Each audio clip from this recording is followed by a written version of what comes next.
Good day, Sir Chris de la Cruz here, and this time we are going to continue our lecture series on basic mathematics.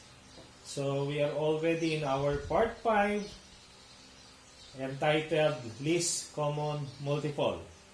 So if you want to review your basic mathematics, will you please try to subscribe and press the notification bell so that you will be kept updated sa mga susunod pa nating video presentations. And if you want to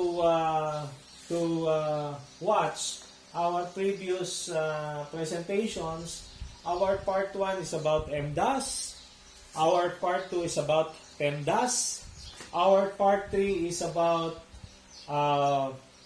fraction, and our part 4 is about least common denominator.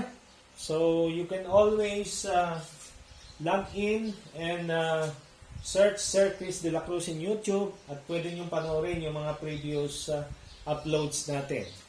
Now, let us continue at our topic about least common multiple. What is least common multiple? It is the lowest common number or integer that is divisible by a set of given numbers. So, when we say number, it's not only number but integers. You know? When we talk of integer, we are talking here of whole numbers. And there are two methods of determining the least common multiple of a set of numbers. One is by writing their multiples, and number 2 is by prime factoring. So below are examples of least common multiple of a set of numbers. Example number 1, find the LCM of 3 and 5. And again, like what we have taken up and discussed during our topic number 4, on least common denominator, when the number given are prime numbers, then it is not difficult to determine, or we should not bother ourselves to find or to search for whatever is the multiple, because if the numbers given are prime, we simply have to multiply them, and the product is already the least common multiple of that number, provided that the given number or numbers or set of numbers are prime number. So like for example, 3 and 5 are prime, so 3 times 5 is 15. 3 and 2 are also prime, so therefore 3 times 2 is equal to 6. Okay? So again, note that if the set of numbers are prime, then the LCM can be found by simply multiplying them. So let us have some sort of recap. What is a prime number or what is a prime integer? A prime number or a prime integer are numbers whose only factor is itself and 1. Okay? So like what we have taken up and discussed during topic number 4 or part 4, which is about LCD, ang prime numbers ay yung mga numbers na wala siyang other factors. It has only one factor, and that is itself and 1. Examples of prime numbers, most of these prime numbers are actually odd numbers, but not all odd numbers are prime. So examples of prime numbers are 2, 3, 5, 7, 11, 13, 17, 19, 23, 29, and so on and so forth.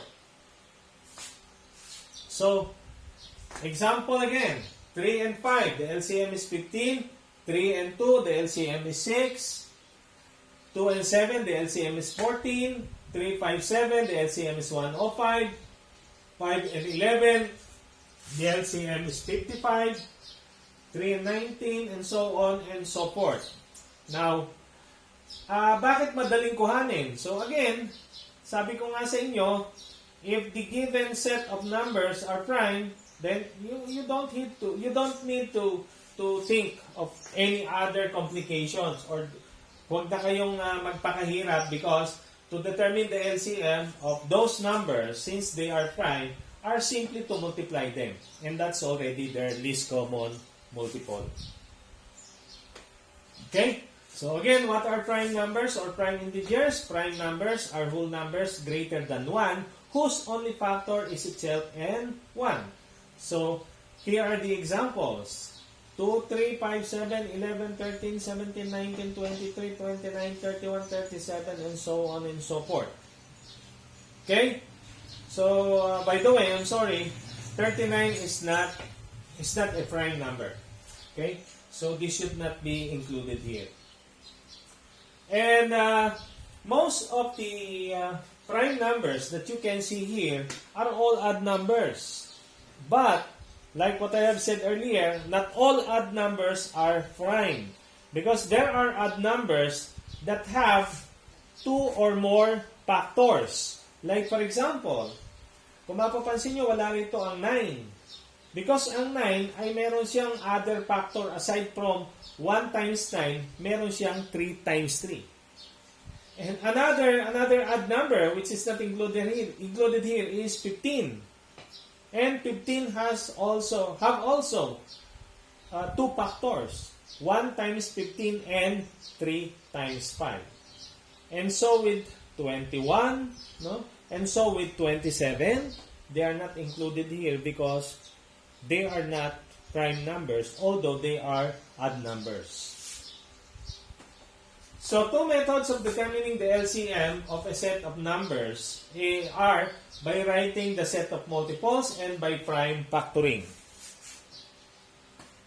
So, let us try to discuss method number 1. So, example is, what is the least common multiple or LCM of 2 and 3? So, we have to write the set of multiples of 2 and the set of multiples of 3, and then let's find which is the smallest common multiple of 2 and 3. And in this particular example, makikita natin na yun ay 6. So, therefore, ang least common multiple of 2 and 3 is 6. Kung mapapansin nyo, there are also other common multiples here. Like for example, 12. 12 is also a common multiple of 2 and 3. Because 12 divided by 2, 6. 12 divided by 3, 4. So, common multiple yan. But the problem is, what we're looking for is the least or the lowest. So, we have to use the lowest, or we have to find or search the lowest common multiple of the given set of numbers. Okay, another example here. What is the least common multiple of 4 and 6? So again, we have to write the multiples of 4 and 6, and the lowest common multiple is 12. What is the least common multiple of 8 and 15?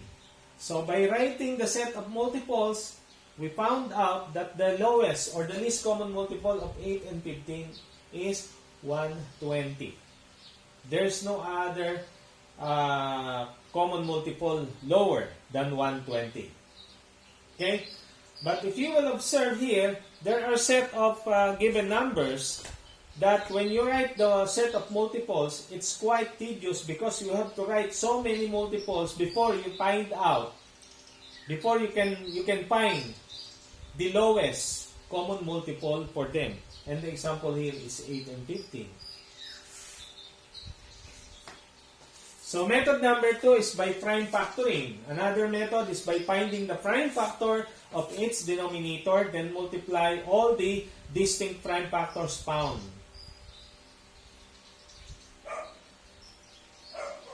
Okay? So, again, there is an error here. Each number, it should not be denominator. Another method is by finding the prime factor of each number, not the denominator. Okay? So the reason why denominator is here because I use also this type of example when I was discussing the least common denominator. Okay? So then multiply the distinct prime factors pound. And then example is, what is the least common multiple of 5 and 8? So by prime factoring, meaning we have to find the prime factor of 5 and we have to find the prime factor of 8. And then all the distinct numbers should be multiplied. And whatever is the product, then that is the least common multiple of that set of numbers. So what is the prime factor of 5? 1 times 5. What's the prime factor of 8? 2 times 4? Not yet. Because 4 is still factorable. Because 4 is not a prime number. So what is the prime factor of 4? And that is 2 by 2. So therefore, the prime factor of 8 is 2 raised to the third power. So, in order to determine the LCM, we have to multiply 1 times 5 times 2 cubed. And that is 40. So I did not write here the number 1 because it is automatic there. That any number multiplied by 1 is equal to the number. So, another example, what is the least common multiple of 6 and 15? So again, we have to find the prime factor and then write or multiply all the distinct factors. Okay? So 3 is common, that's why we use it only once there. Then 2 and then 5. So therefore, 2 times 3 is 6 times 5 is equal to 30. Okay, another one. What is the least common multiple of 6, 15, and 21? So the prime factors are the following. 2 times 3, 3 times 5, 3 times 7. Okay? So, we get the 2, then we get the 3, then we get the 5, and we get the 7, and the product of 2 times 3 times 5 times 7 is 210. Okay?